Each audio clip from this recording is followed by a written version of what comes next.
जब हम बात करते हैं सनातन धर्म की या फिर जिसे हम कहते हैं हिंदू धर्म, कुछ लोग इसे वैदिक धर्म भी कहते हैं, तब हमारे मन और मस्तिष्क में ईश्वर के बाद कुछ आकृतियां उभरती हैं जिन्हें हम कहते हैं संत। और इन संतों में भी कुछ उपाधियां होती हैं। शंकराचार्य उच्च पद है और उसके बाद महामंडलेश्वर। अखाड़े अपने उच्च संतों को एक पद देता है, उसे महामंडलेश्वर पद कहते हैं। ये महामंडलेश्वर आध्यात्मिक ज्ञान तपस्या के जरिए आध्यात्मिक या धार्मिक मार्गदर्शन करते हैं समाज का, कि आपको अपना जीवन सनातन धर्म के अनुसार कैसे जीना है। ये बहुत महत्वपूर्ण होता है।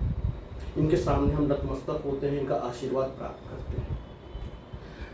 इसी क्रम में आज मैं बात कर रहा हूं गाजियाबाद के अंदर श्री श्री 1008 अनंत विभूषित ब्रह्मचर्य दीपक चित्रगुप्त जी महाराज से।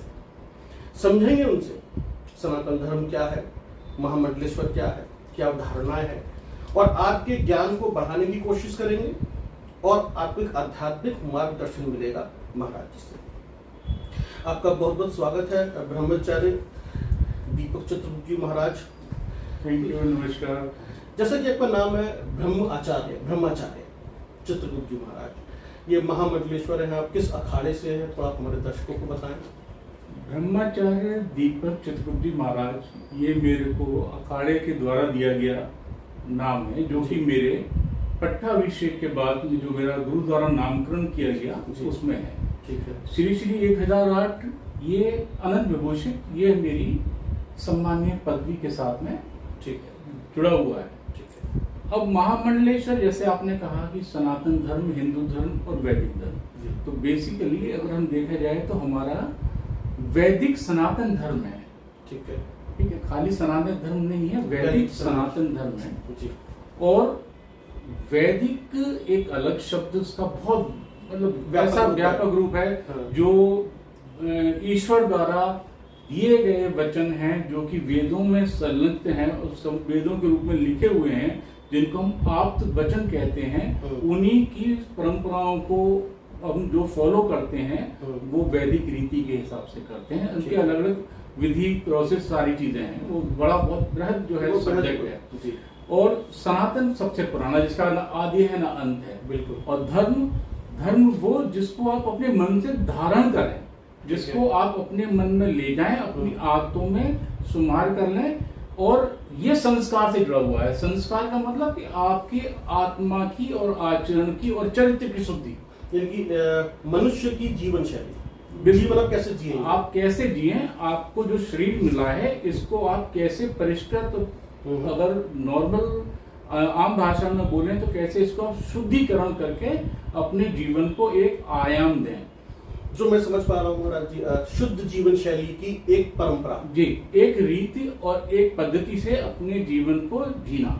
ठीक है। जो आपके संस्कार कहे जाते हैं, जो आप अपने जन्म के साथ में गर्भाधान से पैदा होने से पहले से लेके चलते हैं और अंतिम संस्कार तक जाते हैं, जो 16 होते हैं। ठीक है। अब इसमें महामंडलेश्वर, जैसे आदि जगत गुरु शंकराचार्य जी ने अपने अखाड़े की और सभी धामों की, चारों धामों की उन्होंने स्थापना की, तो शंकराचार्य जी सबसे बड़ी पदवी है जी।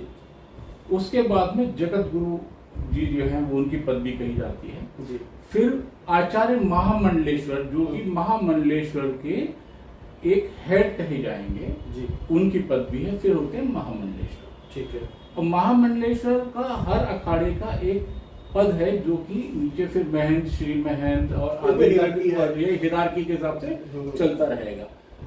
उनका सबका धर्म के प्रति एक, आप कहें कि उनकी एक रिस्पॉन्सिबिलिटी है, जिम्मेदारी है कि वो अपने धर्म को, वैदिक धर्म को, सनातन धर्म को किस आयाम में, किस रूप में आगे बढ़ाएं और समाज के लिए एक नई दिशा अपने तप से, ज्ञान से दें। जो मैं समझ पा रहा हूँ और हमारे दर्शकों को समझना चाहिए, नई दिशा मतलब नई ऊर्जा, नया रास्ता, समाज का नव निर्माण। और इसमें दो चीजें आती हैं, एक सत्य, एक असत्य। सत्य मतलब जो कि शाश्वत है, आप उनको उनका जब तक चरित्र निर्माण नहीं करेंगे, चरित्र निर्माण कैसे होगा? अच्छी शिक्षा से, अच्छे ज्ञान से और उन चीजों से जो कि विलुप्त होती जा रही हैं। आज हम धर्म की जब बात करते हैं तो सिर्फ मंदिर में जाके पूजा और कुछ मंत्र और आरती और प्रसाद चढ़ा के आ जाना, जबकि ये इतना व्यापक है। हम अपनी संस्कृति को, अपने धर्म को भूलते जा रहे हैं, जिसकी वजह से अब संतों की, मुनियों की, ऋषियों की ये एक नैतिक जिम्मेदारी हो गई है कि आम व्यक्ति को, जो कि इनसे दूर होता जा रहा है, वो पश्चिमी सभ्यता की ओर बढ़ता जा रहा है, अग्रसर हो रहा है, उसको अपने धर्म में नैतिकता की ओर लेके आए, ताकि वो चरित्र निर्माण कर सके, देश के लिए, धर्म के लिए, समाज के लिए, परिवार के लिए सोच सके। ठीक है महाराज जी, अभी हाल ही में हमने महाकुंभ का आयोजन किया है, सभी लोग गए थे। सनातन धर्म में जिसकी आस्था है, जो हिंदू है, वो वहां गया, पूरी दुनिया ने देखा। मैं थोड़ा सा आपको कुछ और दूसरी तरफ लेके जाना चाहता हूँ। अभी तक हमने देखा कि कोई भी व्यक्ति है, वानप्रस्थ चला गया या संन्यास ग्रहण कर लिया तो सन्यासी हो गया, ये वानप्रस्थ चला गया।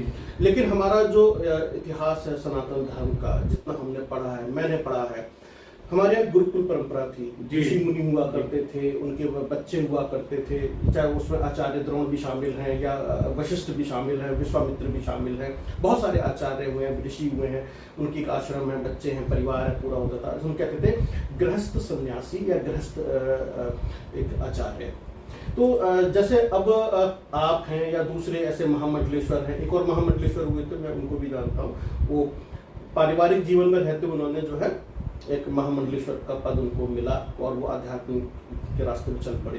तो थोड़ा हमारे दर्शकों को बताइए इसमें क्या डिफरेंस है, और आप एक सामाजिक व्यक्ति भी हैं या फिर आप सिर्फ आध्यात्म का मार्गदर्शन कर रहे हैं? जी, बहुत अच्छा सवाल है आपका, और इसके लिए जागरूकता होनी बहुत जरूरी है। जी, सबसे पहले कि जैसे आपने कहा कि गुरुकुल पद्धति, ये बहुत सही है, और यही हमारे धर्म की और चरित्र की और हमारे शास्त्रों की बुनियादी नींव है।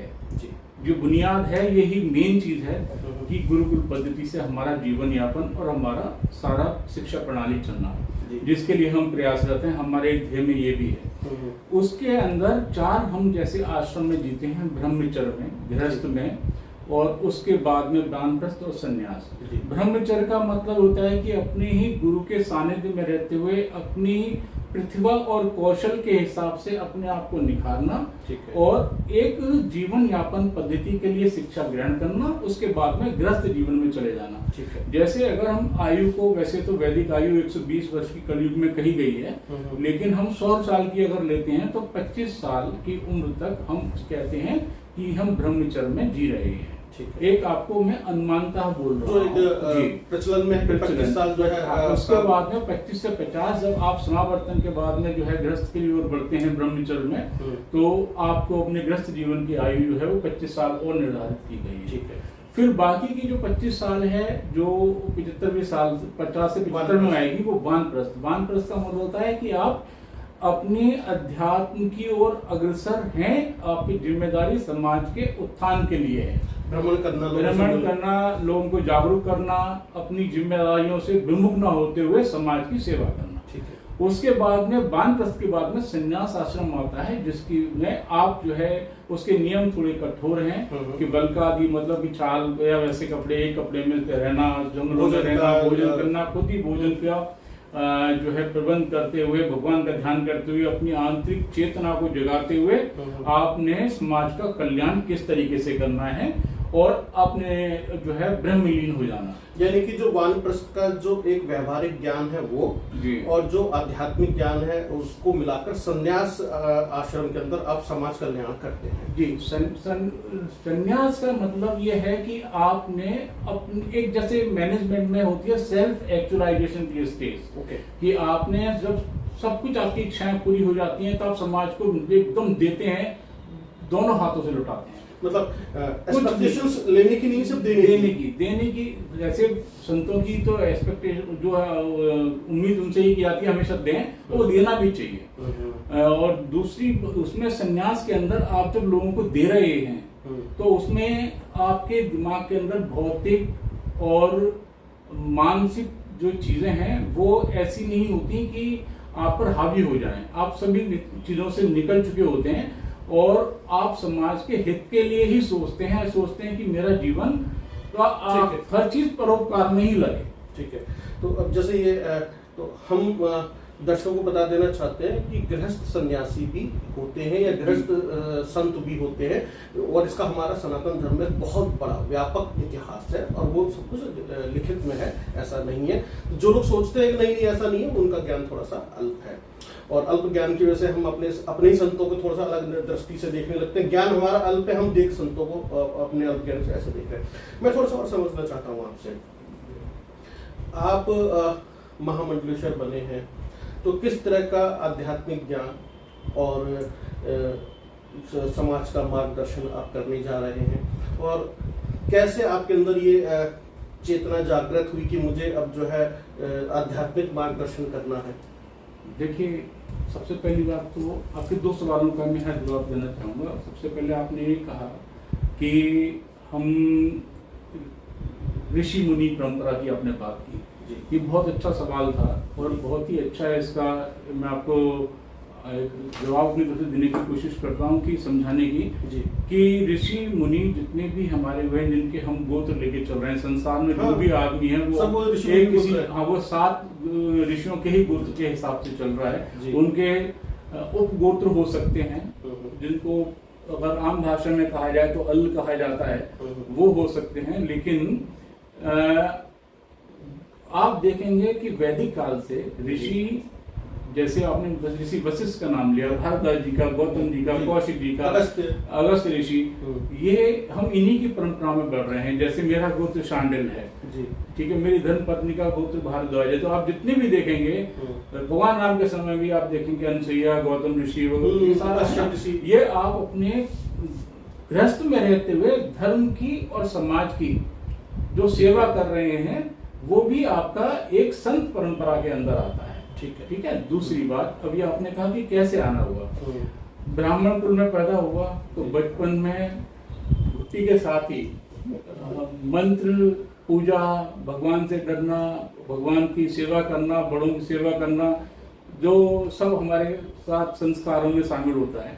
जब हम, मुझे अभी भी याद है कि बहुत छोटा था तो प्राग्रे वस्ते लक्ष्मी का सरस्वती मूलत गोविंदा प्रभाते का दर्शनम से शुरू करके अपना दिन जमीन पे अपनी धरती माँ का हाथ रखते हुए और उनसे आशीर्वाद देते हुए दिनचर्या शुरू करते थे। तो ये तो एक ऐसा बात हो गया कि जैसे आपकी नसों से खून निकालने की विधि पूछी जाए कि कैसे है।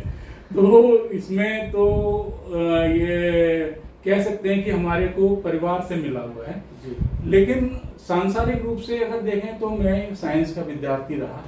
साइंस के विद्यार्थी के साथ में फिर मैंने मैनेजमेंट का रहा, फिर ज्योतिष तो मैं 17 साल की उम्र से कर ही रहा था।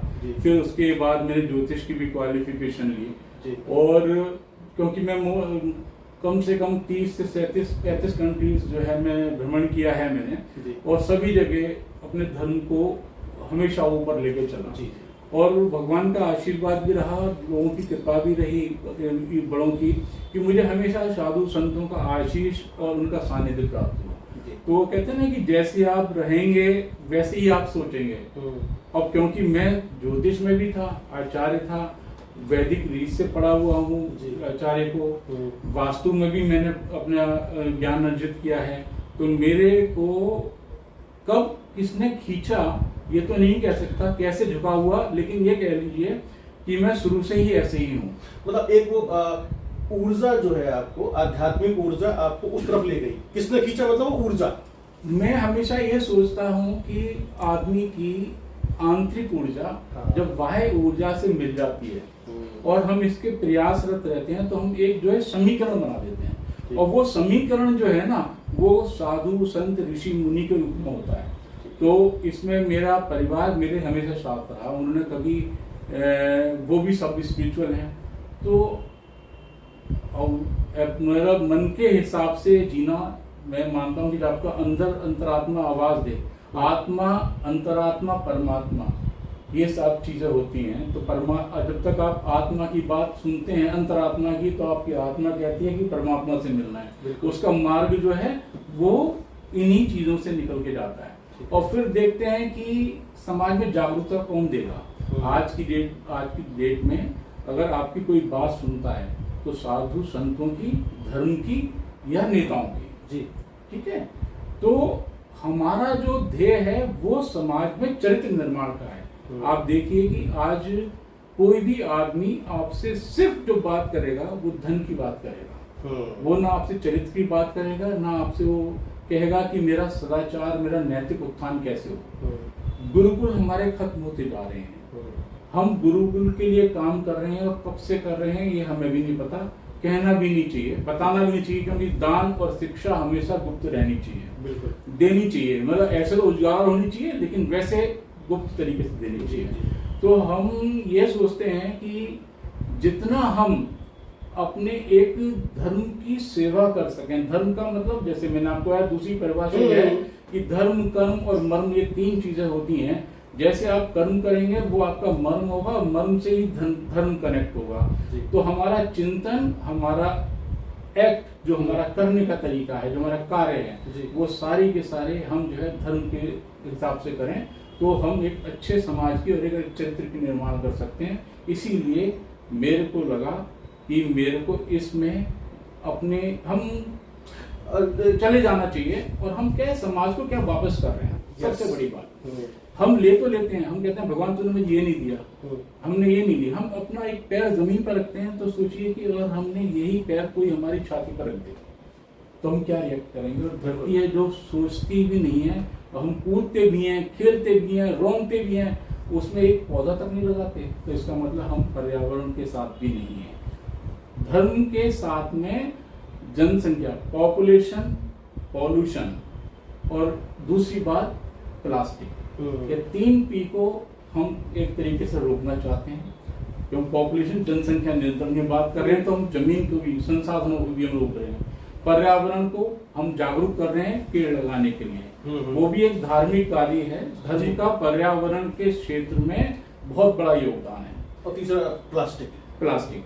आप देखिए कि धर्म जो है पर्यावरण से कैसे जुड़ा हुआ है। ये एक आपको समझाने के लिए बोलता हूँ कि पुराने समय में आप देखोगे कि हमने बट की, नीम के पेड़ की पूजा करनी शुरू कर दी। वो इसका मतलब ये नहीं था कि ये क्या है, ये क्यों कर रहे हैं, ये हमें ऑक्सीजन दे रहे हैं, बरसात करा रहे हैं, हम उनको संरक्षण के लिए हमने पूजा करनी, एक आभार व्यक्त कर रहे हैं। आभार। और वैसे भी 8 पेड़ जो है हमारे 8 तरीके के वृक्ष, वो देव वृक्ष कहे जाते हैं। इसीलिए हम अब देखेंगे हमारे अधिकतर आम के, बट के, पीपल के, नीम के, ये देवदार के, ये पेड़ जो है हमारे यहाँ बहुलता से लगाए गए हैं। तो समाज सही रहे, पर्यावरण सही रहे, और यही हमारा चारित्रिक निर्माण करते हैं। पूजा करते हैं पेड़ के नीचे बैठ के, पूरा गांव के लोग आके सुनते हैं, अच्छी बातें ही होती है ना। हमारे यहाँ क्या है, कहा गया है धर्म सत्यमेव जयते, बिल्कुल सत्य की जय होती है, विजय होती है, सत्य हमेशा विजयी होता है। कह तो देते हैं, धर्म आपको महसूस कराएगा, ये होता है। बिल्कुल। वैसे देखिए ब्रह्मचार्य दीपक चतुर्वेदी जी महाराज, धर्म जिसकी पे हम चर्चा कर रहे हैं, महामंडलेश्वर, ये बहुत व्यापक है और ये सालों साल मैं आपसे चर्चा कर सकता हूँ। आपको इतना ज्ञान है कि आप हमारे दर्शकों को बता सकते हैं। समय का अभाव है।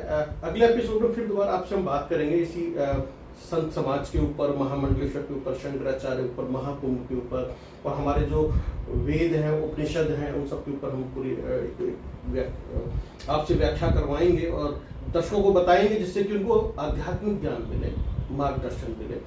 चलते चलते मैं आपसे अपने दर्शकों के लिए और आपके फॉलोअर्स के लिए एक संदेश चाहता हूं एज ए महामंडलेश्वर। मैं सबसे यही निवेदन करूंगा, सबसे पहले तो आप अपने चरित्र का निर्माण करें। हम कहते हैं वसुदेव कुटुंबकम, तो वसुदेव कुटुंबकम में एक शब्द आता है कुटुंब। कुटुंब का मतलब होता है परिवार।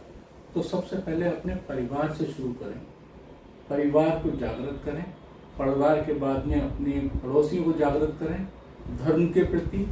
और उनके जागृत करने का मतलब ये नहीं है कि आपने उनको कथा सुना दी, उनका चरित्र निर्माण, उनको ईश्वर के बारे में, वेदों के बारे में, पर्यावरण के बारे में, जो अभी मैंने आपको बताया, उसके बारे में उनको जो है अवेयर करें।